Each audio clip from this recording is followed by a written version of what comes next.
If any face cream or hand cream companies want to sponsor us, we'll gladly turn you down immediately. Hey, welcome to Super Social Club. I'm Jeremy. This is Whisky in the Six. I'm Rob. Welcome to the Whiskey Rant podcast. It's a little crusty. It's frustrating. And it's going to be a little bit of a rant. I don't understand it. I don't know why. Some sort of injustice. Anyway, and rant. Hello and welcome back to the Whiskey Rant podcast. I'm Jeremy. I'm Rob. And we're taking a page out of malt reviews tonight. This is cigar chat. Yeah, cigar whiskey night. So yeah, we're smoking a couple stogies tonight. But for good reason, though. Yeah, we have a method to the madness. Yeah. If you follow me on Instagram, you'll see that I got into cigars. Kind of like you like cigars? No. This summer was the cigar summer for me. Yeah. So I'm smoking tonight. This is the Tasting Room Quattro, which I think was Cigar Aficionado's Cigar of the Year 2019. I want to say something like that. That looks like a pretty cigar. I don't know anything. It is about a very cigars, nice cigar. Yeah. It looks really nice. Like softbox press, torpedo. Yeah, I love torpedoes. When I was into cigars back in the day, like 10 years ago. Yeah. Maybe no more than that. 15 years ago, I loved like the torpedo, like the Romeo and Juliet torpedoes and like that kind of stuff. Like they're always really good. The Monte Cristo #2 is a Monte classic. Cristo. Yeah, that actually was. That cigar is really nice. So you're smoking. That's the AJ Newman. This Newman? This is what some people give the Brick House other people double Connecticut. That are, like this is like the bourbon of cigars. This is like no, that's your 40% ABV blended Scotch of cigars. 40% ABV blended Scotch. So there could be a little peat to that. No, there's no peat in there. No peat to that. So this is like Naked Grouse, 40%. That's your vanilla cigar right there. This is Canadian whiskey. This is Canadian whiskey. Let's be honest. Yeah, this is Pike's. This is Weiser's 15-year-old. It's the double Connecticut binder and filler. Very easy smoke, nice and light. I am no veteran when it comes to cigars. I am quite the rookie. And I just pretend that I am. Well, when you get into something like I do, like most hobbyists, you go full in general, speed. I go hard. Speed. Yeah, I go you go hard. Speed. That's it. Yeah. You go all in or nothing. That's the way I've always been too. Yeah. So tonight we're smoking a cigar. Not necessarily to see how it pairs with whiskey, but a specific kind of whiskey that might benefit from a cigar. Yeah. So I've discovered, actually, friends of mine and myself. Yours and yourself? Friends of mine and myself. My friend? Your friend as well. We were at the cottage. We cracked the newer bottle of the Kilkerran 8-year-old, the cask strength. Yeah. And it was sipping beautiful that night. And I honestly believe it was because one of these was in each of our hands. Mm-hmm. Because when I took that indoors and I sipped it a few times indoors, I noticed all kinds of sulfur that I didn't notice before. Yeah. Very matchstick-like with that whiskey. Yeah. Not like that like kind of grimy ammonia note that we talk about in some whiskeys. Yeah. It's the traditional sulfur note, which is matchstick. Matchstick, burnt match. Yeah, burnt matches. So it was heavy on that Kilkerran 8. Mm-hmm. I let it sit for another month, and then finally it went away. And like I actually recently reviewed it, which will be coming out shortly. Oh, but nice. Okay. It improved drastically. That sulfur did go away, but this did not let me pick that up at all the first night. Yeah. At all. Like I had no idea that it was sulfured. Yeah, definitely smoking a cigar with a whiskey is changing the profile of both the cigar a little bit, but definitely I think, in my opinion, more so the whiskey. Right.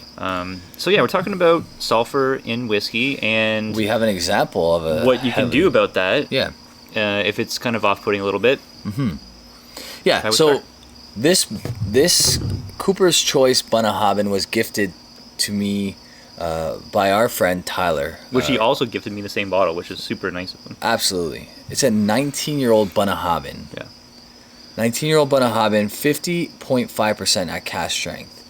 It's, I believe, first fill sherry. Yeah, sherry cask matured. I don't know if it's first fill. It doesn't say. It might. Oloroso. And I opened it, and immediately it was the most sulfured whiskey I've ever had in my life. Now, part of what we're going to be talking about tonight is, should companies bottle a whiskey and when they know it's that sulfured? Should, like, you know, we're going to talk, I want to talk about that a little bit, because I think that's an important conversation to have. But if you ever do purchase a bottle that is more sulfured than others, perhaps this is a solution. Let's find out. So this is actually my first time trying this Cooper's Choice Bunna. Right now I'm on first sip. I don't notice any sulfur on it So at all. I got it. I get it. I get the sulfur, but it's toned down almost completely because of this. Magic of the cigar. Right. Now, keep in mind, this was opened and I didn't take anything out after that. Right. Because of how sulfured it was. We're talking, what, 2 months ago? When did Tyler grab these for us? Yeah. 2 months ago probably. 2 months right? ago. Yeah. So it's had a lot of time to open up, maybe lose some of that sulfury kind of note. But this is really helping. And yours is even stronger than this one. Yeah. Right? So you probably would lose it even more. Right? Yeah. Just as a side, we're also reviewing the Cragganmore 20, because that was the original bottle that we were planning on reviewing in this video. Yeah, so the Cragganmore 20, we're calling it our value whiskey. It's not cheap. No. But it's 20 years old. You're getting 20-year-old cask strength whiskey Yep. that is absolutely delicious. Absolutely. And price on this, we paid $220 $220 on the Canadian dollars at the LCBO. At the LCBO, which is a rare find. Yeah, so great price on the Cragganmore. The thing with the LCBO is that they do have the Diageo releases that come in at a decent price. Yeah. Not so much the Lagavulin. Not so much the Lagavulin. The Lagavulin is a little bit pricey. 12 years old and only $20 less than this. Right. So yeah, the why do they want $200 for the Laga 12 now? You know what? Like, we got to be careful on these channels, because we're starting, like, how much did Lagavulin 12-year-old cost before, you know, Roy from Aquavite started raving about the 2016, and you know, we started like really enjoying it ourselves and giving it like crazy good reviews and all these different things. Well, like, it was always more than the 16. Yes, It was always more than rightly the so. 16. Rightly so. It's cask strength, Which is, yeah, right? fine. But, you know, in the U.S. market, the 16 would go, it used to go for like $75. Right. I'm sure it's more now, like Probably. around 100 or so. But yeah, the 12-year-old was like $100 USD. 120 Yep. Canadian or Which so. was a very fair price back then. Fair price. And that lasted, I want to say, up until like what? The new branding came out.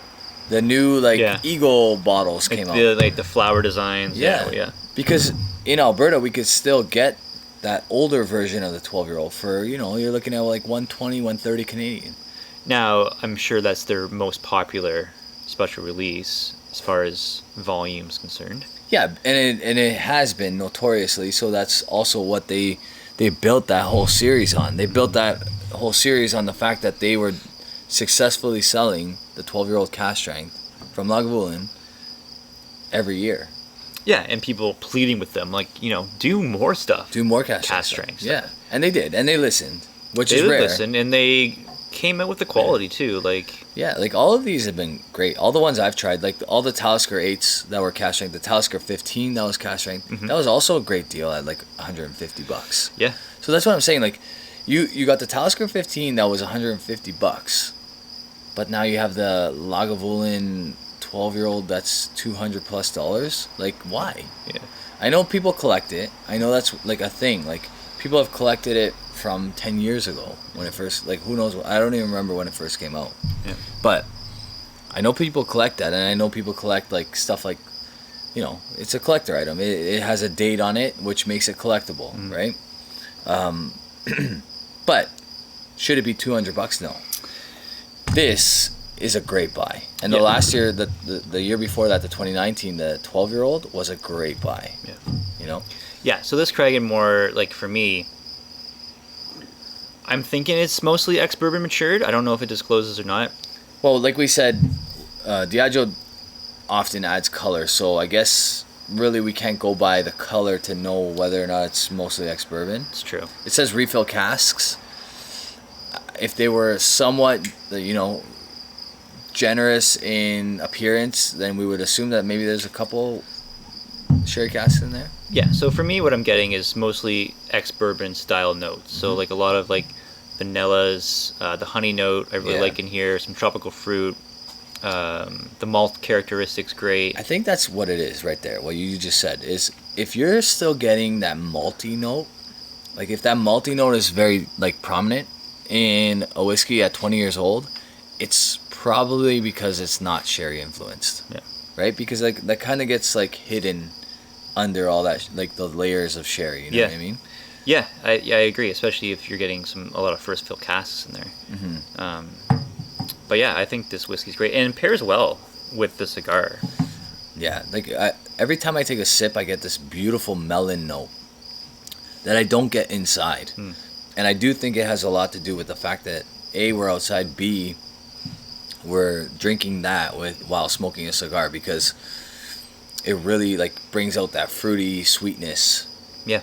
You know? Yeah, I think this Cragganmore 20 pairs with like, I've been trying it with different cigars, and every single time it's been great. Whether you're smoking something like more milder, like your stick, maybe like more like medium to full, like mine, it just works well with it. Yeah. And normally I'm more kind of like a bourbon drinker with cigars, because I think bourbon matches very, very well with a cigar, especially a barrel proof bourbon. I could see that. I think like any really sweet, heavy ABV whiskey can do really well with a cigar. I would love to try like a Cavallon, like the Port or a Vino Barrique, or even the Virgin Oak. Yeah, and I've got a review coming up on my channel soon, which will pair cigars with whiskeys made for cigar smoking. Okay. The Dalmore Cigar Malt. Yep. And the Joseph Magnus Cigar Blend. Well, that brings us back to the sulfur talk, because the Dalmore Cigar Malt, funny that they call it that, because I find it super sulfured. Yeah. I find it very, very sulfured. I remember people raving about it, and this just goes to show like how different people react to sulfur. Yeah. But I remember people raving about it, and I sipped it, like I had a bottle, and I just couldn't get why everybody was so in love with that bottle. And it has to be because they're sipping it with a cigar, like it's probably meant to be, right? Yeah. So also, full circle here, do you disclaim when something would pair better with like a cigar? And that kind of could give you an indication as to how sulfured that whiskey is. It's an interesting point. I mean, a lot of people pick up sulfur notes more readily than me. Like, I don't pick up sulfur too much. Like, even like a Macallan that has that like house style kind of like sulfury note. A lot of people will pick that up right away. I get it, but it's not off-putting at all, where other people would be like, I can't drink this. It's way too sulfured. Just a basic Macallan. Yeah, like there are reviewers out there that will not drink Macallan because they feel it's far too sulfured. Yeah. Which for me is kind of shocking, because like I've never felt it was that sulfured, and I think I'm fairly sensitive to it. Like, not overly, but we the Kilkerran 8 comes to mind. We've talked about that. It's pretty sulfured. Like it's the new Kilkerran 8-year-old to sherry, big matchstick. Yeah. Note on that. And it goes away over time. It does dissipate. It does dissipate after the bottle's been opened past the shoulder for a little bit. It goes down. But it's still there, and it can be kind of like masked with that like almost Campbelltown funk, maybe a little bit. Like you kind of like, am I tasting Campbelltown funk or am I tasting sulfur? Yeah. It's kind of it kind of complements each other after some time open, but that pairs amazing with a cigar, because the first night that I opened that bottle, I had no idea that there was sulfur in it. I had no idea because I was smoking a cigar that night. Man. I had a suspicion because I remember people talking about that and whatever, but I wasn't getting it because of the cigar, right? So I want to go back to talking about like distilleries and independent bottlers. Let's give independent bottlers the benefit of the doubt. They don't have too many casks that they can work with. They don't have a choice. They can't redistill something, any of those types of things. Yeah, especially when it's this old. No, and they can't anyway because they're independent bottlers because they don't have a distillery for that matter, right? Like, Which is also a great point. yeah.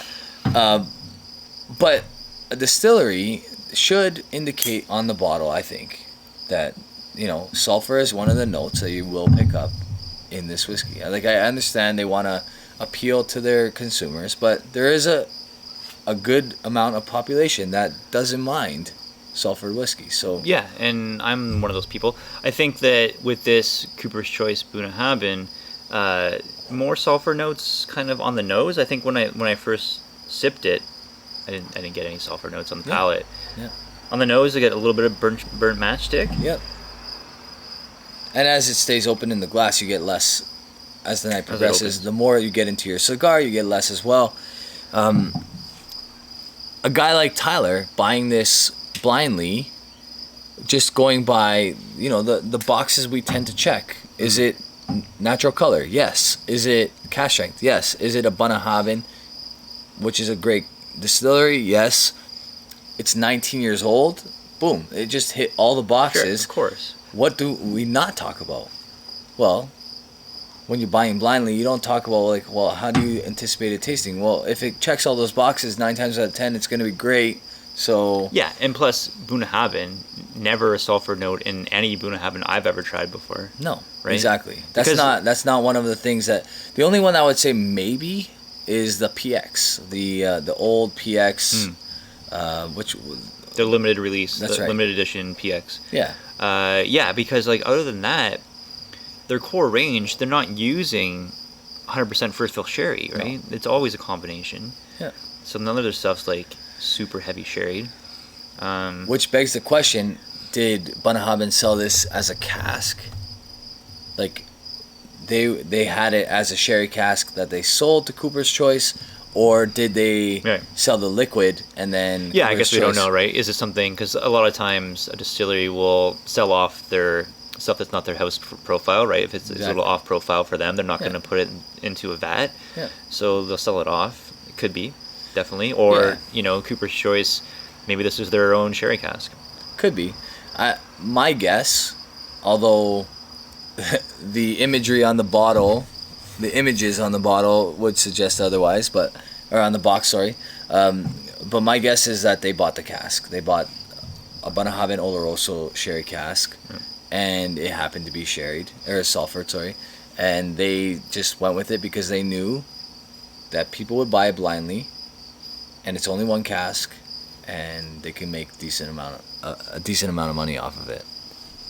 Yeah, I mean that's my guess. I can't confirm or deny that, but that's my guess. I mean, it's not a bad guess. I mean, it would make sense. But as far as this on the palate, I think it's great. On the palate, it's very nice. Like, well, it's drinking better, again, outside with a cigar, in my opinion. And we noted earlier that this cigar is a lot lighter than that one, which might affect how much sulfur you're picking up than so myself. You're smoking the Brickhouse Double Connecticut, which is probably one of the lightest cigars that I've had before.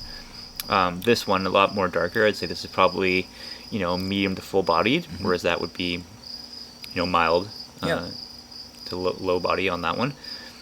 No alcohol bite on that Bunnahabhain. Yeah. I do pick up sulfur on the palate, but way more on the nose. It's the perfect outdoor whiskey, in my opinion. Even better if you're having a cigar. And I think that's the best way to correct a heavily sulfured whiskey. If you're not into cigars, then I think you're screwed. Pretty much. So that's our solution. So if you have something that's overly sulfured, in your opinion, try it outside with a cigar. Yeah, I think that's the best way to do it. I mean, smoking a cigar with whiskey, it just pairs so well because you're getting a lot of similar notes. Cigars, you know, you pick up oak, you pick up wood notes, you pick up spice. There's some sweetness sometimes. Cocoa notes. A lot of stuff that you would find in a whiskey, you can also find in a cigar. Same with coffee, right? You pick up some similar notes with that. That's why they pair so well together. That's right. Yeah. I mean, okay, so I think what we should do when we do mark these, maybe we'll talk a little bit about what's happening in whiskey too. I think we got to talk about our boys. We tend to do that a lot, but I think it's only rightly so that we talk about Mike and Narby when we're smoking a cigar and and having some whiskey. Yeah. They've had a few episodes. If you guys haven't checked that out, you really should. Mike and Narby from Malt Reviews. They go outside on a few of their more recent videos, probably the last 3-4 months, and they're smoking a cigar, and they pull out some epic whiskeys, usual, right? But I mean, not the type of whiskeys that I don't know if I could justify taking out those kind of whiskeys with a cigar. The thing about a cigar, right? You're gonna lose a little bit from your whiskey, but you might gain some stuff as well.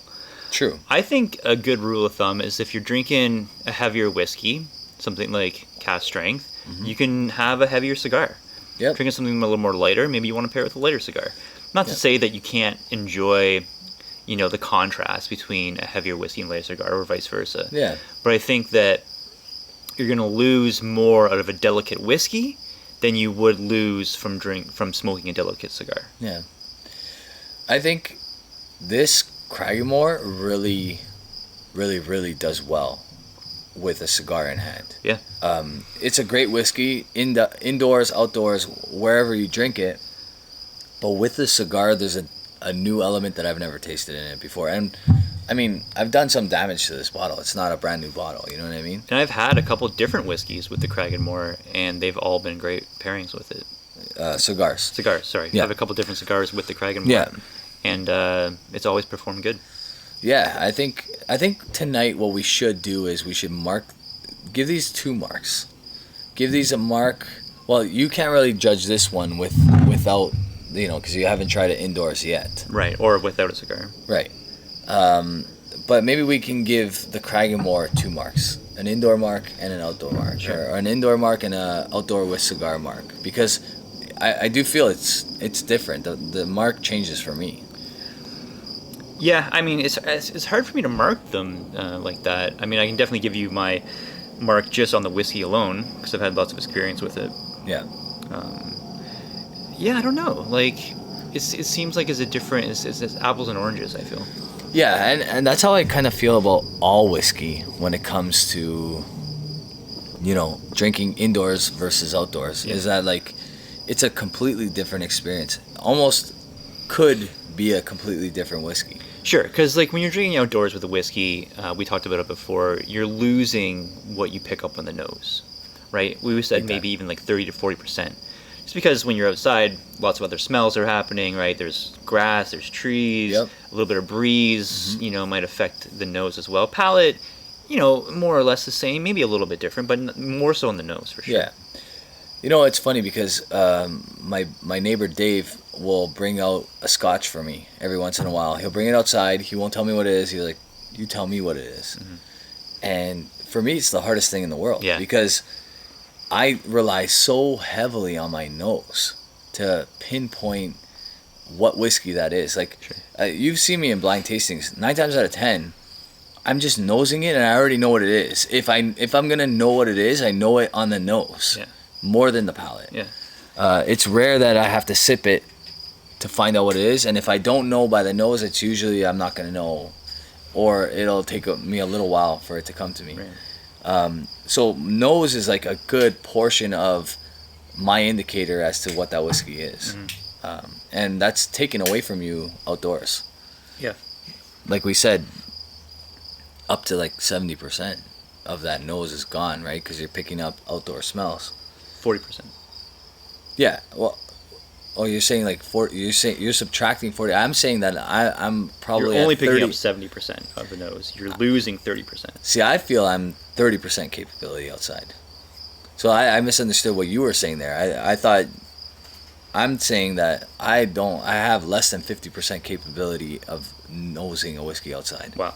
Yeah, that's more than I was saying. Yeah. Yeah. because of all the other nuances and whatever else is going on outside, right? Sure. I mean, I'm sure that's different for everybody, and it depends where you really drink more often, Sure. right? Like maybe if you live in a place like Florida, you're probably drinking outside more often because in the winter, Sure. you don't mind. It's nice outside in the Yeah, exactly. It's like 15 degrees outside. You can just sit there with a sweater and be fine. Whereas we're like shivering and it's minus 15. Yeah, and then you're not picking up really anything at all. Nothing. Right? Exactly. Right. So, yeah. Well, let's talk about what's happening in whiskey too, because I got a channel that needs way more recognition than it's getting, and that's called Bourbon Real Talk. Really good channel. They're about 11,000 subs right now, but they're bringing some really interesting topics to the surface. They're at 11,000 subs, and this is the first time I'm hearing about them. There you go. That's crazy. The guy that runs the channel, his name is Randy. So he's bringing in these amazing people in the whiskey world that you've never heard of before. He's got one video. It's titled the $7 Million Whiskey Collection. And he goes into this guy's bunker, and this guy has literally every bottle you'd ever want. Bourbon, Scotch, everything.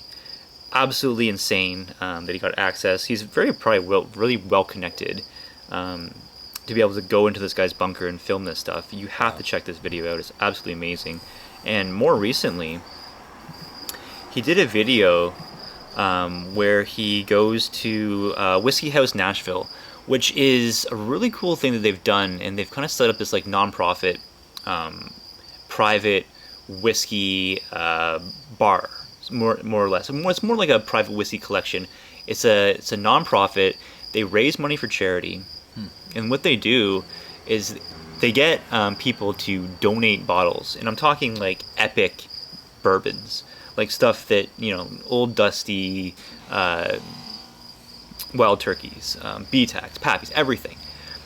And they raise money by, having these events and people coming in and donating and using that money for charity.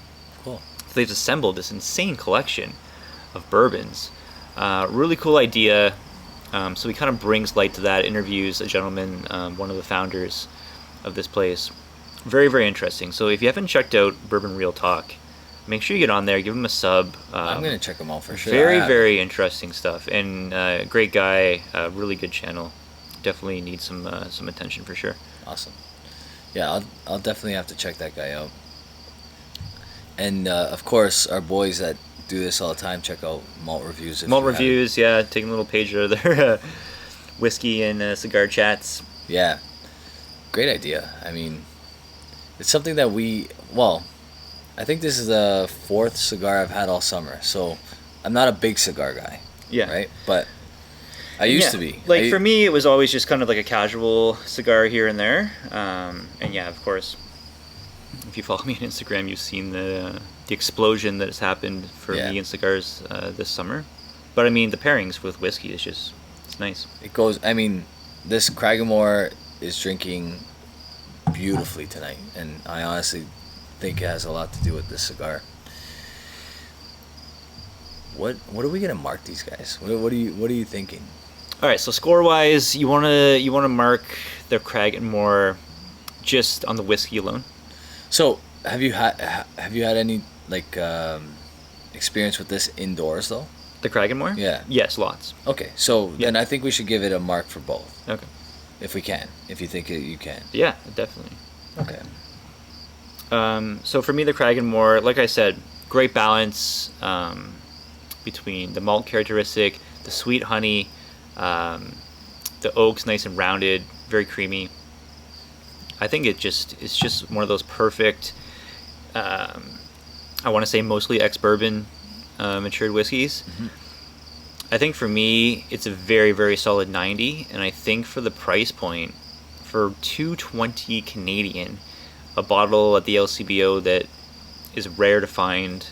Yeah. Something this good at that price is not cheap, of course, but it's a 20-year-old cask strength. That's right. I'm giving it an extra point for value, bringing it up to 91. Wow, big score. So, is that like all-encompassing, indoor, outdoor? That's everything for you. Yeah, I think I'll put that in one big score because you can take this thing outside. You can have it with a cigar. Like I said, Yeah. I've had different cigars with the Cragganmore. They've all paired well. I'm going to say, okay, so I'm going to give 2 scores, but they're very close. I'm going to say that this is an 89 indoors. It's a great whiskey. I would keep replacing this bottle. I think it's fantastic. At that price, I hope they keep it the same. I hope it doesn't creep up too much more than that. Cragganmore tends to be one of the better priced whiskeys in the Diageo range, and I hope it stays that way. 89 indoors. I'm going to give it a 90 outdoors. The melon note that I'm getting on this, on the finish, because of the cigar, or maybe it's because we're outside, or one of those two things, is incredible to me. I honestly think this is fantastic. Beautiful whiskey. Really happy I have this plus a backup. And yeah, that's got to be a 90 for me. Yeah, I mean, this Cragganmore, I don't think it's still available at the LCBO. No, it's sold out. It's sold out, but it took a little bit longer than the other ones because it was $220. A lot of people don't recognize that name, Cragganmore. Cragganmore is not a household name. No. I'm not that big on their 13-year-old. I don't think it's that good. Yeah. But I mean, of course, this one is way different. Yeah. Their regular, like their standard releases are not as good as the last 2 Diageo like special releases. So like last year's was a 12-year-old cask strength, peated. They don't really do a peated single malt, so that one was fantastic in my opinion. Yeah. And then this one, I don't know. I'd like to hold them like side by side. Yeah. Sip them side by side. I wonder which one I would like better, but they're not apples to apples because, like I said, the 12-year-old is peated, right? So. And what do you think about the cigar? So it's your first time having this brick house. This is a great cigar for entry level guys like me. This is perfect. Yeah. Like I still kind of worry that I might have a headache tomorrow. That's more because I'm just like a rookie. But really, really nice cigar. Definitely complements the whiskey that we've had tonight. What would you score this Bunnahabhain with what you've had so far of it tonight, with the cigar, all these different things? So the Buna, to me, I do get that matchstick on the nose. But I think like that combined with like, it's got like some... I mean, I'm influenced with that cigar, but I want to say it's got some like leathery notes to it. Yep. It's not a young whiskey. It's 19 years old. And go ahead, sorry. It's got like that kind of, vintage, attic kind of, dankiness to it that I kind of really like. Yep. With that, you kind of get that with like some older sherry casks. I really like that about it. I don't know, it's really hard for me to score it, of course, but pairing with the cigar, it works well with it. Yeah, it works really well with the cigar. I would say that if we were indoors, amp that sulfur note probably times 10. Because it is, like, I told you, I did not detect any sulfur on that Kilkerran 8 outdoors with a cigar. And I didn't have a heavy cigar that night either. But as soon as I brought it in, I picked it up easily. Yeah. This, I still get it on the nose and on the palate here. Yeah. Big thank you to Tyler though for buying both of us one of these bottles. Yeah, absolutely. Huge gesture. Not like an inexpensive bottle. It's a very expensive bottle. Yeah. Right. Really cool. Like I said earlier, it checks all the boxes, so it's impossible to know that this is not going to be absolutely incredible, right? Like 19 years old, cask strength, no added color, all the fun stuff. Bunnahabhain, great household name. I still think I'm going to have to give this one an 84, and that's with the cigar. Yeah, I think for me, like on the finish right now, I just took a couple more sips, getting like a nice little kind of like wild berry note that's really good on the tail end. I think for me it's 86. I get a little bit of that like Buna kind of like coastal element, just a touch. Yep, I can see that. That I really like. So yeah, I mean, I knew you said that you're gonna allow off-putting sulfur notes to it. Not so much for me, but I don't pick that up as much as other people do. So I mean, I think it's solid whiskey. Yeah, sulfur is one of those things. Like, if I have to choose, I'll take this over the Deanston 20 that we both like despise Yeah. any day. Like Yeah. that note, I'll take a sulfur note over that ammonia note any day of the week. Yeah. You know what I mean? That ammonia note is just like in your face. You cannot like you can't ignore it. It's too much, you know. Right. But yeah, I think it's good. I think it can get better. But Sure. I I mean, like, look, you're not even really at the shoulder with this whiskey yet. yeah. I mean, I think it's only going to get better from there. Maybe that sulfur note goes down even more, which would bring out maybe some other stuff to it. So I think to be determined with this whiskey. Yeah, maybe we'll come back to it like in a year's time. Yeah. Maybe we'll do it indoors. You know what? We take it down a little bit more tonight. We let it sit for a bit, and we'll see what happens. Yeah. Thank you, Tyler. Appreciate it, man. Yeah, Tyler, thank you so much. That's a great gesture. And we'll send him a sample, too. Absolutely. That's a good idea. I'll pour him a sample, and he can try it for himself and see what he thinks. I actually have to send him some samples soon, so I'll just throw it into it. I also have to send him some samples as well. All right, so yeah. we're both sending Tyler some samples. We'll give you some of this. But yeah, I mean, we gotta do some more cigar pairings soon. I think it's a must. Like, it definitely enhances the flavor of a cigar, of a whiskey. Sorry. Yeah. Right. Yeah, I mean, it can go both ways, I think, but I haven't had a whiskey taste worse. Have you? no. No. But then again, I'm not drinking. You're not drinking my top Brora shelf at stuff 35. out. Yeah. Right. Exactly. Because I mean, the good thing about pairing with a cigar is that you can drink, you know, I want to say lower end, but you can drink your more affordable stuff with a cigar. I think that's key. Right. Yeah. Yeah. And I like the sweeter the better. That's why I think a lot of people drink cognac with a cigar, right? Yeah, or 'Cause- brandy or whatever, right? Yeah. Yeah. Makes sense. The sweet notes work well. That's why I love bourbon with the cigars. Yeah, bourbon works, and I think like some of the newer like Weiser's cask strength selections would work really well. You know, I haven't had a Canadian whiskey with a cigar yet, but I should definitely maybe do a that. lot 40 or A lot of 40 would be good. I'm thinking that red letter, red letter. that would new be red good. letter would be great because Yeah. it's got really good. It's stereotypical Canadian style, Yeah, very butterscotch. butterscotch Yeah. and vanillas and stuff. Would be Yeah. good. Yep. Well, that's going to do it for us. Thanks so much for tuning in. If you want to get this podcast earlier than anyone else, check out our Patreons for just $1. You can get this podcast before it gets released on YouTube and on streaming services. Yeah. So check it out. Lots of other great tiers on both of our Patrons as well. Absolutely. Thanks so much for tuning in, guys. Really much appreciated. And until next time. Well, I was gonna say, like, if you want special creams, DM Jeremy because he really knows quite a bit about the face creams these days. If you want to sponsor, if any face cream or hand cream companies want to sponsor us, we'll gladly turn you down immediately. Cheers, guys. Cheers, guys.